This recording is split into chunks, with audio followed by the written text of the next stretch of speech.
அமெரிக்க அதிபர் டொனால்டு டிரம்பின் ஈரான் பேச்சுவார்த்தையின் போது வெள்ளை மாளிகை அருகே துப்பாக்கிச்சூடு நடந்ததாக தகவல் வெளியாகியுள்ளது.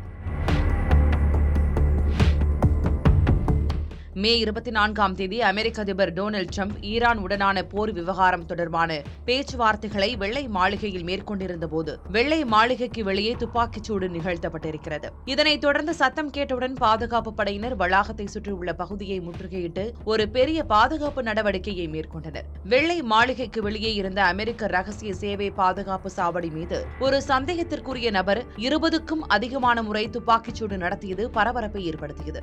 இந்நிலையில் ரகசிய சேவை பணியாளர்கள் பதிலுக்கு சுட்டதில் அந்த சந்தேக நபர் உயிரிழந்தார். இந்த துப்பாக்கிச் சூட்டின் போது அருகில் இருந்த ஒருவர் காயமடைந்தது குறிப்பிடத்தக்கது. அதே சமயம் ரகசிய சேவை அதிகாரிகள் யாரும் துப்பாக்கிச் சூட்டில் காயமடையவில்லை என்றும் வெள்ளை மாளிகை வட்டாரங்கள் தெரிவிக்கின்றன. வெள்ளை மாளிகை வளாகத்திற்கு அருகே துப்பாக்கிச் சூடு நடத்தப்பட்டதை அடுத்து சம்பவ இடத்திலிருந்து ரகசிய சேவைக்கு FBI ஆதரவு அளித்து வருகிறது.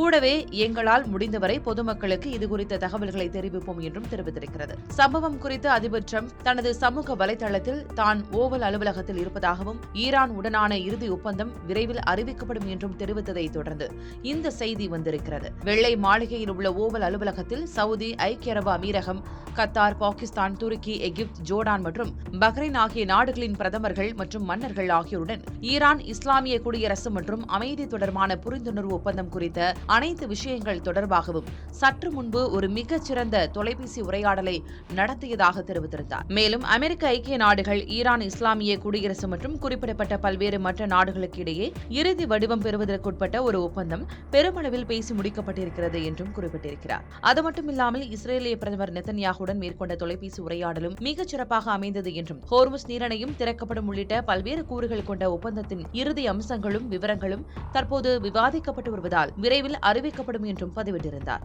இந்த நிலையில்தான் வெள்ளை மாளிகையின் வடக்கு புல்வெளி பகுதியிலிருந்து மர்ம நபரால் துப்பாக்கிச்சூடு நடத்தப்பட்டிருக்கிறது பெரும் அச்சத்தை ஏற்படுத்தியது. மேலும் அண்மை காலமாக டிரம்ப் மீதான தாக்குதல்கள் அதிகரித்து வருவது விவாதங்களை எழுப்பியிருக்கிறது.